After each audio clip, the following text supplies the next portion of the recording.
नमस्कार मित्रों, मैं गिरजा प्रसाद विश्वकर्मा आपके अपने YouTube चैनल नंद विश्वकर्मा में आपका स्वागत करता हूं। आज अपन देखेंगे कि एक भौतिक विज्ञान के अंतर्गत इकाई आपकी रहेगी 9 और अध्याय रहेगा 14।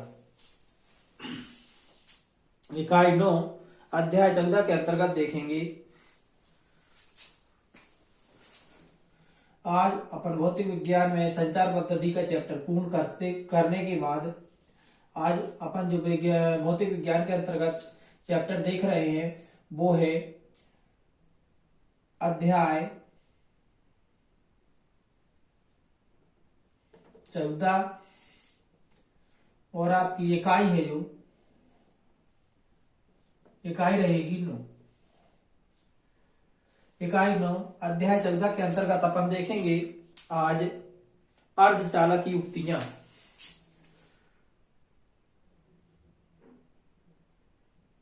अर्धचालक युक्तियां,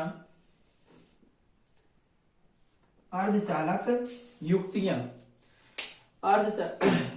है ना, अर्धचालक युक्तियां मतलब सेमीकंडक्टर डिवाइस।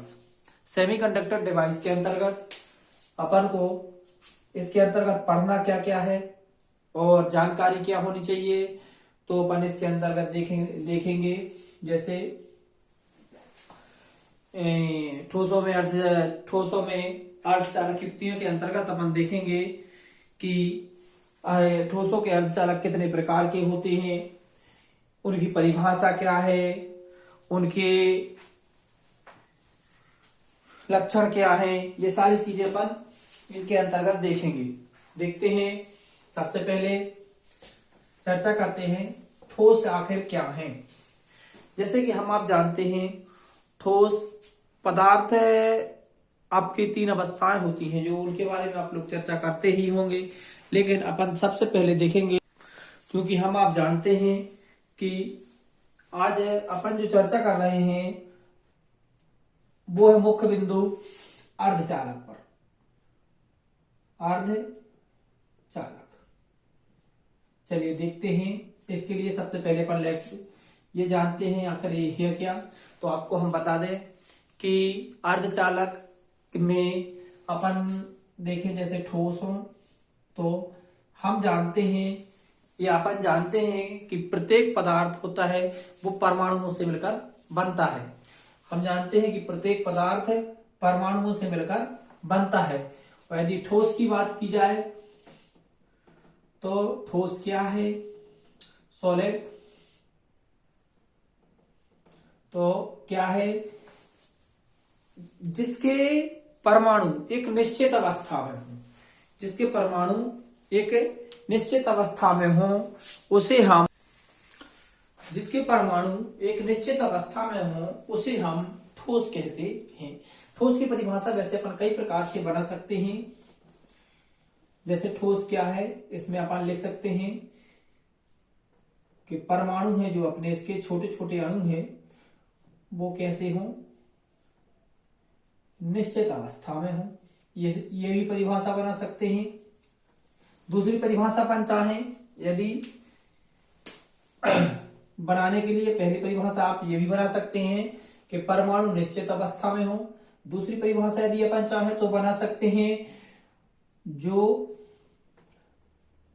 आकार व आयतन, जिनका आकार व आयतन निश्चित हो,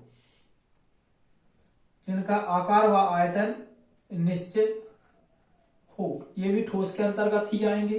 ये परिभाषा, जिनका आकार और आयतन निश्चित हो, जिनके परमाणु निश्चित अवस्था में हो, आप जिस प्रकार की भी परिभाषा बनाना चाहें लिख सकते हैं। अब अपन चर्चा कर रहे हैं चूंकि अर्धचालकों पर, तो ठोसों में अर्धचालक 2 प्रकार का होता है। याद रखें, यदि आप ठोस पढ़ रहे हैं और अपन अर्धचालक की देख रहे हैं तो ठोसों में अर्धचालक मुख्यतः 2 प्रकार का होता है। ठोसों में अर्धचालक ठोसों में अर्धचालक मुख्यतः दो प्रकार का होता है। वे प्रकार कौन कौन है? पहला प्रकार, याद रखें, ठोसों में अर्धचालक मुख्यतः दो प्रकार का होता है, आपको यह ध्यान रखना है। जैसे अपन चर्चा कर रहे हैं ठोसों में अर्धचालक, तो ठोस अर्धचालक मुख्यतः दो प्रकार के होते हैं। वो कौन कौन से? क्रिस्टलीय और अक्रिस्टलीय। कौन कौन सा? क्रिस्टलीय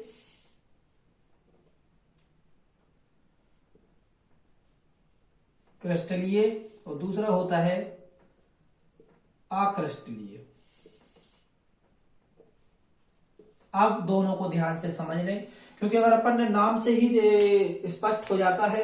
आपको अगर ये दोनों ध्यान से समझ में आ गए तो आप इनकी परिभाषा भी लिख पाएंगे, इनके आप अंतर भी लिख पाएंगे, इनकी आप विशेषताएं भी लिख पाएंगे और इनके आप उदाहरण भी अच्छे से बता पाएंगे। तो अपन एक एक को देखते हैं। आपको अगर एक समझ में आ गया तो दोनों भी समझ में आ जाएंगे। सबसे पहले लेते हैं अपन क्रिस्टलीय ठोस। आपको शुरू से लेते हैं ठोस क्या है। तो आप ठोस की जो अवस्था में परिभाषा में आप बताना चाहें उसी प्रकार बता सकते हैं कि जिनके परमाणु निश्चित अवस्था में हो उसे ठोस कहते हैं, या वे जिनका आकार व आयतन निश्चित हो उसे भी हम ठोस कहते हैं। ठोसों में यदि अर्धचालकों की बात आए तो ठोसों के अर्धचालक मुख्यतः दो प्रकार के होते हैं। कौन कौन? क्रिस्टलीय ठोस और अक्रिस्टलीय ठोस। अब क्रिस्टलीय ठोस और अक्रिस्टलीय ठोस में अगर अपन पहले ठोस क्रिस्टलीय की बात करते हैं तो क्रिस्टलीय ठोस को देखने के लिए आपको केवल दो चीजें याद रखनी है।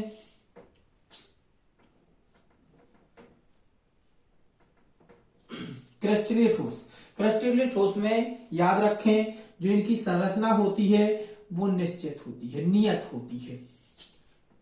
इनका जो क्रम होता है, क्या होता है? जो इनका क्रम, जो इनकी नियत होती है, जो इनका क्रम होता है या इसकी जो संरचना होती है वो त्रिविमीय होती है।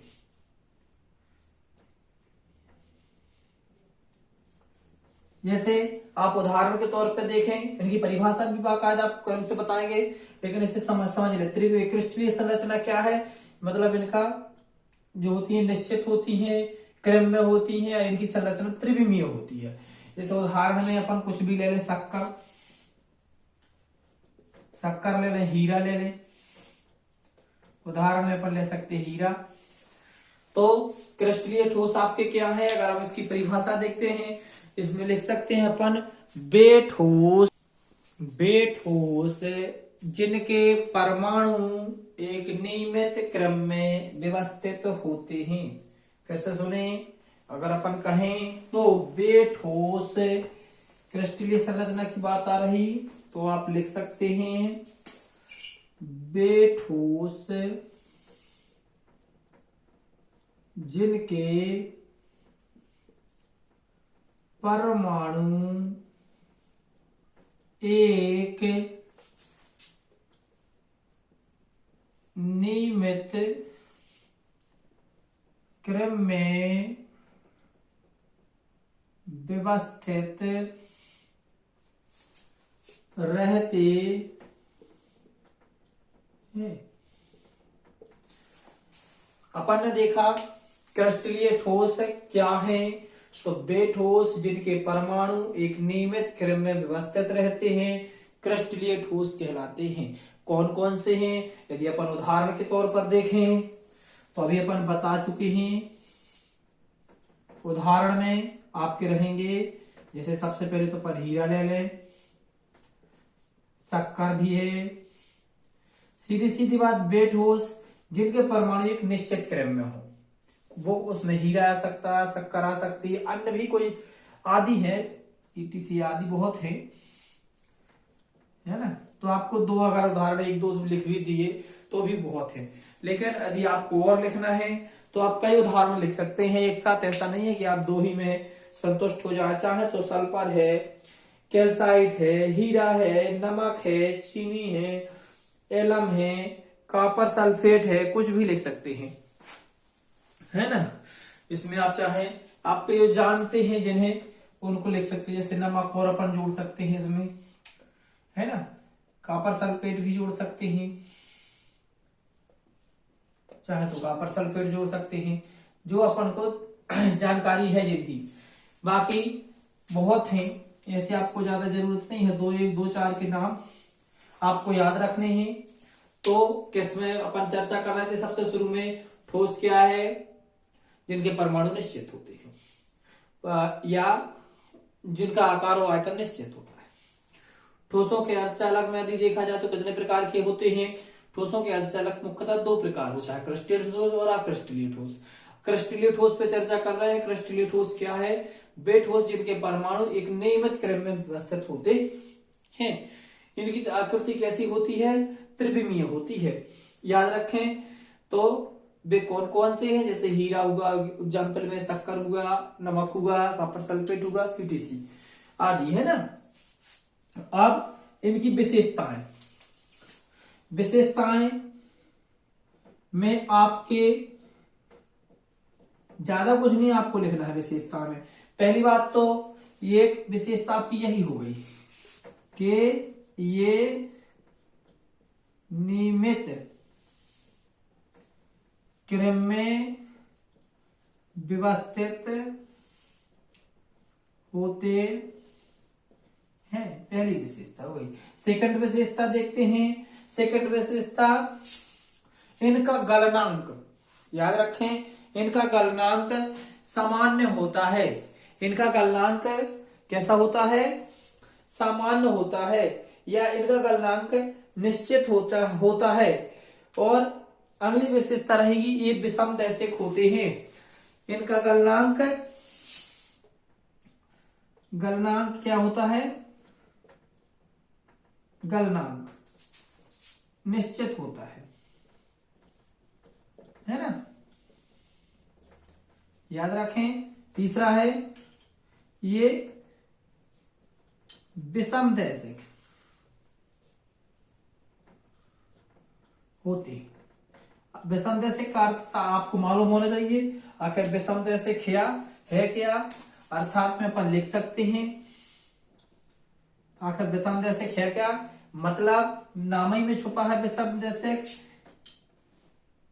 कि जो भौतिक इनके परिवर्तन होते हैं, भौतिक परिवर्तन जो होते हैं, मतलब ताप है, दाब है, भौतिक आधार पर वे भिन्न भिन्न स्थानों पर भिन्न भिन्न होते हैं। भिन्न भिन्न स्थानों पर भिन्न भिन्न होते हैं, जिन्हें हम विषमदैशिक कहते हैं। विषमदैशिक आ भी सकता है, विषमदैशिक किसे कहते हैं तो आपको मालूम होना चाहिए कि भिन्न भिन्न स्थानों पर इनका मान भिन्न भिन्न होता है। तो इस तरह से अपन ने देखा क्रिस्टलीय। अब देखते हैं अपन अक्रिस्टलीय। तो अक्रिस्टलीय में इसको अपन हटा दें और इसको हटा दें। अब चर्चा कर रहे हैं अपन अक्रिस्टलीय की। दूसरा नंबर आएगा आपका अक्रिस्टलीय। जो आपने उसमें देखा है वही इसमें रहेगा। परिभाषा आपको ज्यादा समय ना लेते हुए सीधे सीधे इसी को देखते हैं। वे ठोस जिनके परमाणु एक नियमित क्रम में व्यवस्थित रहते हैं लिखा, तो इसमें आपको यहां पर जोड़ देना है नहीं। ये आपकी परिभाषा हो गई। अब उदाहरण में अपन देखेंगे। पहले तो इसकी परिभाषा सुन लें। वे ठोस जिनके परमाणु एक नियमित क्रम में व्यवस्थित नहीं होते हैं उन्हें हम अक्रिस्टलीय ठोस कहते हैं। इनके उदाहरण में याद रखें, भूल जाएंगे ना तो आटा, पाउडर, रबड़, प्लास्टिक। याद रखें, इनके उदाहरण रहेंगे आपके आटा, पाउडर, प्लास्टिक। 2-4 के नाम याद रखना, ऐसे तो बहुत है। प्लास्टिक, रबड़ आदि। अब बची विशेषताएं। तो विशेषताएं भी हम आपको बता चुके हैं। जो उसमें है उसकी विशेषता क्या थी? ये नियमित क्रम में व्यवस्थित नहीं रहते, वो रहते हैं, तो इसमें आ जाएगा, इसकी विशेषता में आ जाएगा कि ये नियमित क्रम में व्यवस्थित नहीं होते हैं, अर्थात लाक्षणिक ज्यामितीय आकृति नहीं होती है। उसमें रहता था गलनांक निश्चित होता है, इसमें रहेगा गलनांक निश्चित नहीं होता है, मतलब प्रत्येक में आपको नहीं लगाना है। और ये लास्ट तीसरे नंबर पे जो रहता है उसमें ध्यान रखना, उसमें लिख देते हैं अपन, इसमें विषमदेशिक, इसमें रहेगा समदेशिक, मतलब इनके भौतिक दाब किसी विशेष दिशा में सामान्य रहते हैं, बदलते नहीं हैं, उसे हम समदेशिक कहते हैं। ठीक है, धन्यवाद मित्रों।